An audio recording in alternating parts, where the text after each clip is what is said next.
2004 সালে গাজীপুর জেলা ছাত্রদলের যুগ্ম সম্পাদক সাইদুর রহমান স্বপন বক্সীকে হত্যা করে আলোচনায় আসেন সাইজুদ্দিন আহমেদ। পরে আওয়ামী লীগের সাথে আঁতাত করে অপরাধ সাম্রাজ্য গড়ে তোলেন তিনি।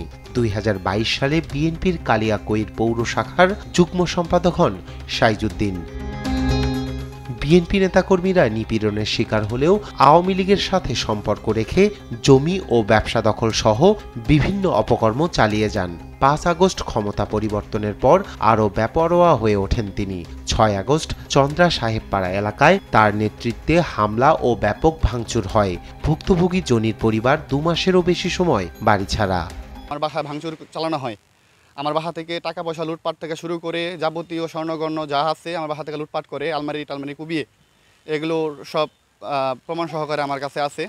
এমনকি আমি আমার ফ্যামিলি সহ বাসার বাইরে অবস্থান করতেছি। আমি বিগত 6 তারিখ থেকে এই পর্যন্ত প্রায় 2 মাস হয়ে যায়, 2 মাসের উপরে হয়ে যায় আমি বাসার বাইরে যেতে পারি না। তাদের অত্যাচারে আমাকে যেখানে পাবে সেখানে মেরে ফেলবে এরকম হুমকি প্রদান করে আমাকে।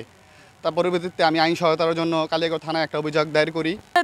আমাকে যে বাড়িঘর সব ভাঙচুর করে নিয়ে গেছে, আমার মেয়েরে আমাদের ঘর থেকে বের করে দিচ্ছে, বাইরে ওই জায়গা বাড়ি আমাকে জায়গা যা টাকা পয়সা ছিল আমার গরিব বাড়ি ভাঙচুর করে সব কিছু নিয়ে গেছে কিছু নাই।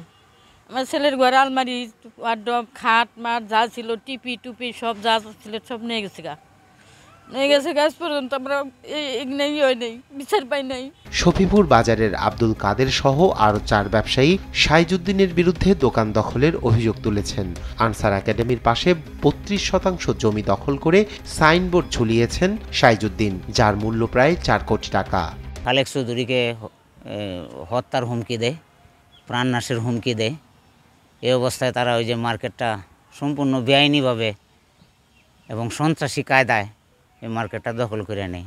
সাইজুদ্দিনের অপকর্মে দলের ভাবমূর্তি নষ্ট হচ্ছে, তার বিরুদ্ধে ব্যবস্থা নেওয়া হবে বলে জানান বিএনপি নেতা ডাক্তার মাজহারুল আলম। বিএনপি আকাশ পরিমাণ উচ্চতার একটা দল, এর বিচ্ছিন্ন প্রতিবয় লোকের জন্য যদি কোনো বিএনপির এই সমস্ত দুর্নাম করতে চায়, আমাদের হাইকমান্ড সরাসরি সে সমস্ত ব্যাপারে অ্যাকশন নিতেছেন। এবং অভিযোগের বিষয়ে জানতে সাইজুদ্দিন আহমেদের বাসায় গিয়ে পাওয়া যায়নি তাকে। টেলিফোনে বলেন কোর্টে গিয়ে খোঁজ নেন, স্পটে গিয়ে দেখেন। পরে স্থানীয় এক সাংবাদিকের সঙ্গে কথা বলতে বলেন তিনি। তারা বাড়ি ছাড়া করছেন, বনের জমি দখল করছেন, এরকম অভিযোগ আসছে আর কি। বনে যায় জিজ্ঞেস করেন, ফরেস্ট অফিসে জিজ্ঞেস করেন ভাই, ওরা আপনি আদালতে যে খবর নেন। আলিম ভাই আপনাদেরকে কালকে একটু খুঁজছিল, বুঝতে পারছেন? আমরা তো আপনাদের ট্রেস করতে পারতেছিলাম না। আপনার নিজের বক্তব্যটা বলেন। আমি তো বললামই, ওইখানে বক্তব্য শুনেন, আমার বক্তব্য আমি বলছি, আমার যেটা বক্তব্য ভাই। সাইজুদ্দিনের অপকর্ম বন্ধে দ্রুত তাকে গ্রেপ্তার করে আইনের আওতায় আনার দাবি জানিয়েছেন এলাকাবাসী। নিউজ ডেস্ক, দেশ টিভি।